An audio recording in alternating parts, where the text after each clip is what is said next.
Good morning and welcome, dear students. So, last class was on general terminologies of rate of reaction and instantaneous rate of reaction. तो आज हम जानेंगे कुछ और chemical kinetics के बारे में और ऐसे कौन कौन से फैक्टर्स हैं जो अफेक्ट करते हैं हमारी रेट ऑफ रिएक्शन को.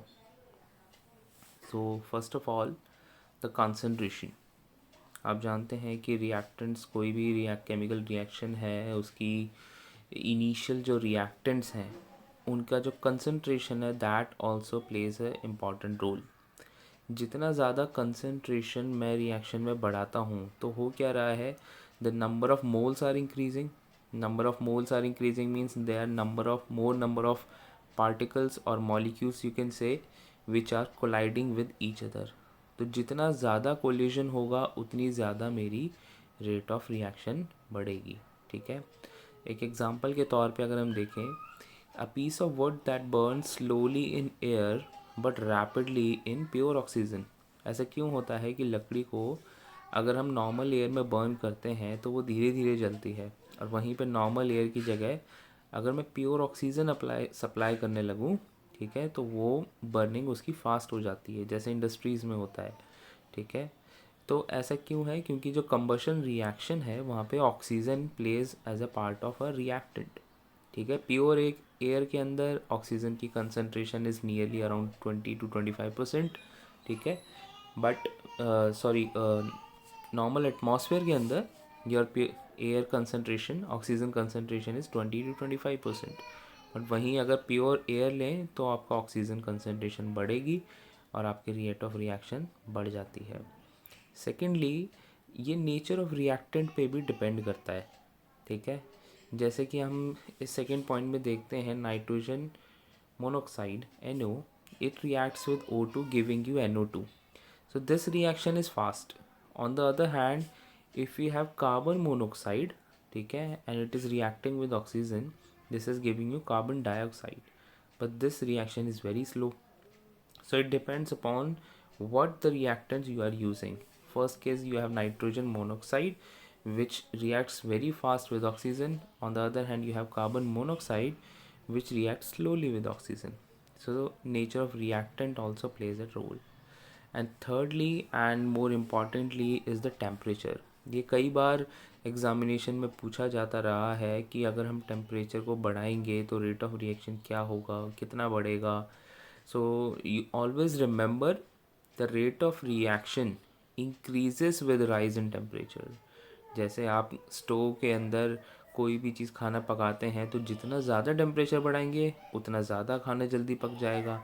सो rate of reaction is increasing and it is always believed that for every 10 Kelvin rise in temperature, ठीक है, अगर हम 10 केल्विन, मतलब सपोज़ आपका इनिशियल 300 केल्विन है और आप 310 केल्विन टेम्परेचर बढ़ देते हैं, सो इट डबल्स और in some cases triples the rate of reaction.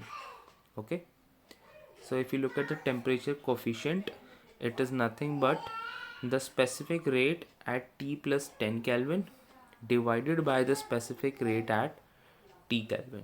ठीक है, सपोज मैंने रेट ऑफ रिएक्शन कैलकुलेट किया एट 300 केल्विन, ठीक है, और वहीं मैंने रेट ऑफ रिएक्शन कैलकुलेट किया एट 310 केल्विन, तो उसका टेम्परेचर कोफिशिएंट क्या हुआ, उन दोनों के स्पेसिफिक रेट को आप एक दूसरे से डिवाइड कर देते हैं.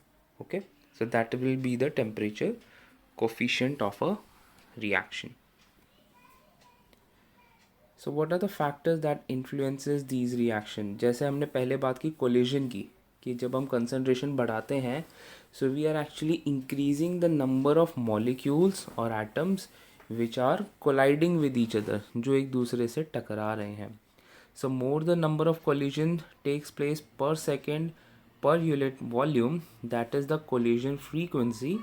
ठीक है, उतना ज़्यादा मेरी रेट ऑफ रिएक्शन होगी. So, but there is a threshold energy required. Threshold energy is the minimum amount of energy that must be associated with the molecules so that their mutual collision results in product formation.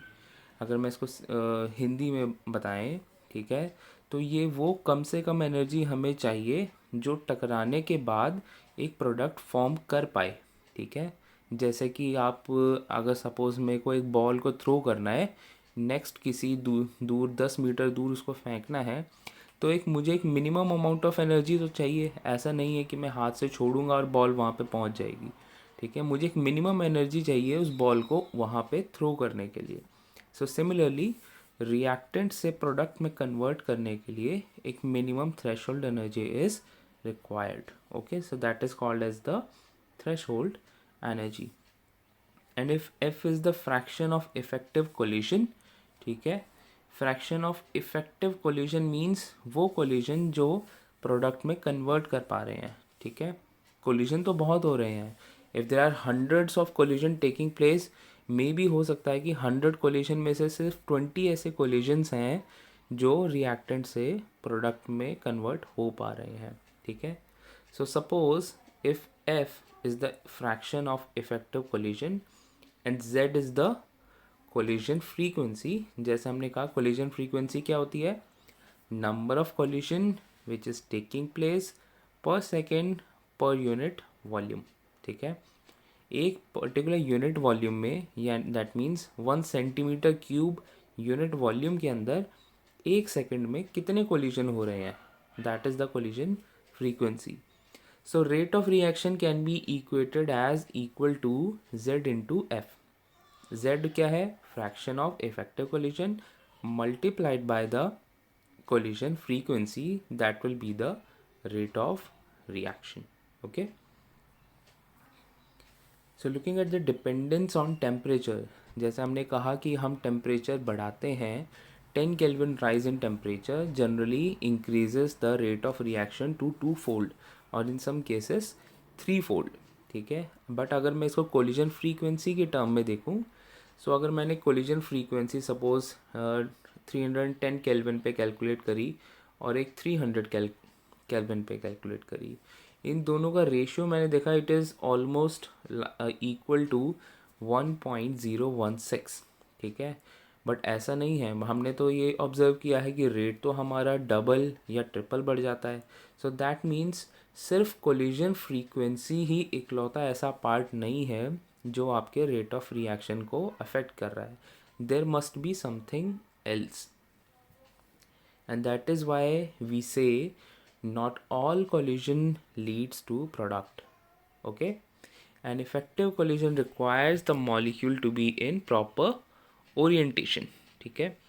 Suppose आप diagram के अंदर देख रहे हैं जहाँ पे मेरा red ball दूसरे रेड बॉल से टकरा रहा है, ठीक है। So that is an ineffective collision, it is not leading to product. Okay, this is also not a right orientation, this is also not a right orientation. So all such orientation which is not leading to product, okay, that is an ineffective collision. Okay, and this reaction, this type of collision is a effective collision which is leading to a certain product. Okay, तो आप देखें तो total मेरे पास यहाँ पे 5 different combinations हैं and out of 5 only 1 is leading to a product, ठीक है। तो हर एक कोलिजन इफेक्टिव कोलिजन नहीं होता, ये जानना ज़रूरी है। Okay,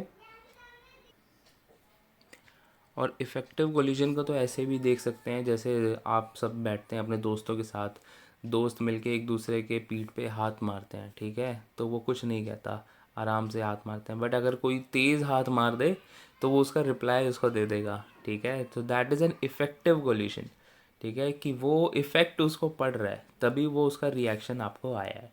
okay, so similarly this reaction, chemical reaction is taking place. Okay, now look at this graph, ठीक है। आपने बोल्ट्जमैन डिस्ट्रीब्यूशन ग्राफ भी देखा हुआ है, तो it's a similar kind of graph where the percentage of molecules is drawn against kinetic energy. So looking at the shaded area, मेरे पास जो ब्लू लाइन है that is temperature of 20 degree Celsius. मैंने यहाँ पे टेम्परेचर बढ़ा दिया है, 10 degree rise in temperature, that is at 30 degree Celsius. So what is happening is this curve is shifting towards the right. सो जो shaded area under the curve, ये वो area है जहाँ पे थ्रेशोल्ड एनर्जी को वो क्रॉस कर जाता है। तो ये वो जो मॉलिक्यूल्स हैं, ये वो मॉलिक्यूल्स हैं जो थ्रेशोल्ड एनर्जी से एक्सीड कर रहे हैं, दैट मीन्स वो मेरा प्रोडक्ट में कन्वर्ट हो रहा है. So if I increasing the temperature by 10 degrees Celsius, the shaded portion is increasing to almost twofold. ठीक है, दैट मीन्स ऐसे मॉलिक्यूल जो इफेक्टिव कोलिशन में आ रहे हैं उनकी कंसंट्रेशन बढ़ जाती है. ठीक है, so the fraction of molecules having energy equal to or greater than the threshold that becomes double or triple with every 10-degree rise in temperature. So what is the dependence on temperature here? You can calculate it by the terms of activation energy as well. Activation energy आपने पढ़ा है पहले भी. It is the extra energy which is required by the reactant molecules, or it must be absorbed by the reactant molecules so that their energy becomes equal to the threshold energy. ठीक है, मेरे पास reactants हैं, उनको ये minimum energy चाहिए. ठीक है, ये बैरियर को उसको क्रॉस करना पड़ेगा ताकि वो रिएक्टेंट में, that means more stable state में पहुंच पाए. Reactant is always at a higher energy than the product. ठीक है, ये हमेशा ध्यान रखना. जब भी आप एनर्जी डायग्राम बनाते हैं, एक्टिवेशन एनर्जी को दिखाना चाहते हैं, तो कई बार होता है जो बच्चे ड्रॉ करते हैं वो इस तरह का ग्राफ बना देते हैं. ठीक है, अब इसमें होता क्या है, उनको लगता है कि रिएक्टेंट लोअर एनर्जी पे है, प्रोडक्ट है वो हायर एनर्जी पे है, which is wrong. Okay, so this you must always remember, reactant is always on a higher side than the product. ठीक है, तो रिएक्टेंट्स को मिनिमम एक एनर्जी चाहिए जो इस बैरियर को क्रॉस कर पाए, that is the activation energy. And this energy is equals to the threshold energy minus the energy actually possessed by the reacting molecules. तो ये जो मेरी लाइन है, this is the energy actually possessed by the reacting molecules and this energy is the threshold energy. तो इन दोनों का जो डिफरेंस है, that is the activation energy which is this one. Okay, so lower the activation energy, faster will be the reaction. Higher the activation energy, slower will be the reaction. जितना ये barrier मेरा कम होगा उतनी जल्दी मेरी reaction भागेगी, fast होगी. ठीक है, जितना ये बैरियर ज़्यादा होगा उतने ही मेरी रिएक्शन जो है वो स्लो हो जाएगी. So as in this case, as you can see, this such type of reaction, when the reactant is on the higher side, product is on the lower side, you have a activation energy. So this much amount of energy is being released. ठीक है, जब वो lower side में आएगा तो जो remaining energy है वो इन्वायरमेंट में रिलीज कर देगा, and that is why we call it as a exothermic reaction. On the other hand, अगर एक्टिवेशन एनर्जी भी ज़्यादा है but the product side its energy is higher, so this much of energy is required, energy is being absorbed. ठीक है, in such a case जो मेरा product है, ठीक है, वो आपको एंडोथर्मिक रिएक्शन शो करेगा. दैट मीन्स वो आपको एनर्जी जो है एब्जॉर्ब करेगा. It will be a cool reaction और dark reaction. Okay, so you must understand the difference between a exothermic and endothermic reaction. ठीक है, दोनों में डिफरेंस क्या है और कैसे उसको हम पोटेंशियल एनर्जी डायग्राम के अंदर शो कर सकते हैं. And then what will be the impact of catalyst.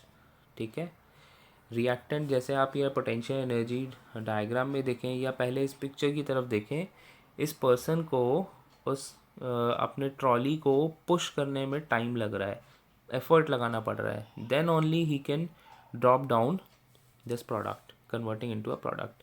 But अगर मैं ये बैरियर को रिड्यूस कर देता हूँ in presence of catalyst, this barrier goes down, activation energy barrier goes down, so he can easily throw away the reactant and converting into a product. वो आराम से रोल डाउन कर सकता है. ठीक है, so what catalyst do is it decreases the activation energy barrier. Okay, so a catalyst role is to increase the speed of reaction, but without it self under going any chemical change.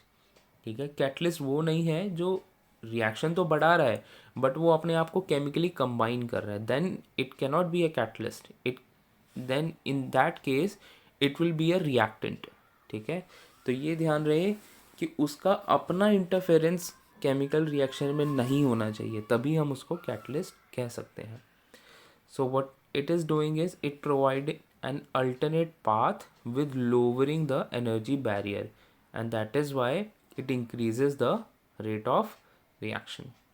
So as the speed of forward reaction and backward reaction they are both equally affected, तो equilibrium मेरा जल्दी आ जाएगा। ठीक है, but ऐसा नहीं है कि equilibrium पे कोई इफेक्ट पड़ेगा। ठीक है, कैटलिस्ट के ऐड होने से मेरी फॉरवर्ड रिएक्शन अगर कोई इक्विलिब्रियम है, ठीक है, ऐसी रिएक्शंस के अंदर फॉरवर्ड और बैकवर्ड दोनों रिएक्शन ही फास्ट होंगी। सो that means such type of equilibrium is quickly attend. But ऐसा नहीं होगा कि इक्विलिब्रियम में कोई चेंज आने वाला है। ठीक है, सो catalyst increases the speed of reaction without itself undergoing any chemical change, and it increases or it decreases the energy barrier so that the rate of reaction increases. Okay, so there are other factors which influences the rate of reaction as well, such as presence of radiation. बहुत सारी ऐसी reactions हैं, जैसे हमने शुरुआत में बात करी थी कि धूप के अंदर अगर आप कोई चीज़ रखते हैं, जैसे अचार बनाते हैं, आज क्यों कहा जाता है अचार को छत के ऊपर धूप के अंदर रखने के लिए, बिकॉज दैट इन्हांसेस और इंक्रीजेस द रिएक्शन, और वो जल्दी बन जाता है। अगर आप उसको अंधेरे में रखेंगे तो वो उतनी जल्दी नहीं बनेगा। So presence of sunlight also plays a role. ठीक है, surface area of reactants, larger the surface area, more molecules will come into contact and hence faster will be the reaction. ऐसा सरफेस एरिया जहाँ पे अगर आप normal paper है, ठीक है, अगर आप उसको रोल डाउन करें या उसको क्रश कर दें, so you are increasing the surface area, तो वो उतना ही ज़्यादा मॉइस्चर को एब्जॉर्ब कर पाएगा। ठीक है, देर आर न्यूमरस एग्जाम्पल जहाँ पे हम सरफेस एरिया का रोल देखते हैं। अगर आप नॉर्मल टाइल्स हैं, आप घरों में आजकल प्लेन टाइल्स होती हैं तो स्लिपरी होता है। ठीक है, आप फिसल के गिर सकते हैं, बट वहीं पे अगर आप विट्रीफाइड टाइल्स लेते हैं या रफ टाइल्स लेते हैं तो स्लिपरी नहीं होता, आप आराम से चल पाते हैं। So what you are doing is you are increasing the surface area so that the contact becomes more, आपके पैरों का कॉन्टैक्ट आपके टाइल्स पे ज़्यादा रहे। ठीक है, nature of solvent, solvent also plays a role. ठीक है, different polarities interact with different reactants और द एक्टिवेटेड कॉम्प्लेक्स। जैसे हम डाइलेक्ट्रिक कांस्टेंट को भी देखा जाए, so rate of reaction it is inversely proportional to the dielectric constant of the solvent at a particular temperature. अब ये डाइलेक्ट्रिक कांस्टेंट क्या है, पहले तो ये समझने की ज़रूरत है। डाइलेक्ट्रिक कांस्टेंट वो होता है कि सपोज़ इसकी वैल्यू ये जितनी ज़्यादा होगी, दैट मीन्स वो सॉल्यूशन के अंदर आयंस को सेपरेट करने की टेंडेंसी ज़्यादा रखता है। ठीक है, तो यहाँ पे क्या है, rate of reaction is inversely proportional. Dielectric constant ज़्यादा होगा, आयंस ज़्यादा सेपरेट रहेंगे, तो मेरा रेट ऑफ रिएक्शन कम होगा क्योंकि वो इंटरैक्ट नहीं कर पाएंगे। ठीक है जी, सपोज डाइलेक्ट्रिक कांस्टेंट 10 टाइम्स बढ़ जाता है, सो दैट मीन्स आयंस दूर दूर हैं। ठीक है, तो मेरी रिएक्शन पॉसिबल नहीं है, तो rate of reaction is decreasing. Second is effect of polarity. A polar solvent increases the rate of reaction in which more polar substance is produced. ठीक है, अगर मेरा जो प्रोडक्ट है वो पोलर है, ठीक है, तो मैं जो सॉल्यूशन अगर पोलर सॉल्वेंट लेता हूँ, ठीक है, so that will increases the rate of reaction. और वहीं पे अगर मैं सॉल्यूशन नॉन पोलर ले लेता हूँ, so it will decrease the rate of reaction. ये तब होगा जब मेरा जो प्रोडक्ट है दैट इज़ पोलर, क्योंकि पोलर पोलर को डिसॉल्व कर सकता है, इसलिए वो रेट ऑफ रिएक्शन को बढ़ा सकता है। ठीक है, but in case of those reactions in which the reactant and the product have almost the same polarity, so the rate of reaction is almost independent on the nature of product solvent. ठीक है, अगर ऐसी reactions हैं जहाँ दोनों ही, suppose मेरा reactant और product दोनों ही पोलर हैं, ठीक है, दोनों ही टेंडेंसी रखते हैं आप सॉल्वेंट में डिसॉल्व होने की, सो उस केस में मेरे सॉल्वेंट का कोई इम्पैक्ट नहीं पड़ता है। एंड ये भी हो सकता है कि मेरा जो एक्टिवेटेड कॉम्प्लेक्स है, ठीक है, वो सॉल्वेटेड हो, so in that case this energy barrier reduces और मेरी रेट ऑफ रिएक्शन बढ़ जाती है, ठीक है। सो ऐसे केसेस भी हमारे सामने आते हैं जहाँ पे सॉल्व एक्टिवेटेड कॉम्प्लेक्स है वो सॉल्युबलाइज हो रहा है सॉल्वेंट के अंदर, ठीक है। So this I think at this point we have to stop. आगे का कंसेप्ट हम नेक्स्ट क्लास में पढ़ेंगे।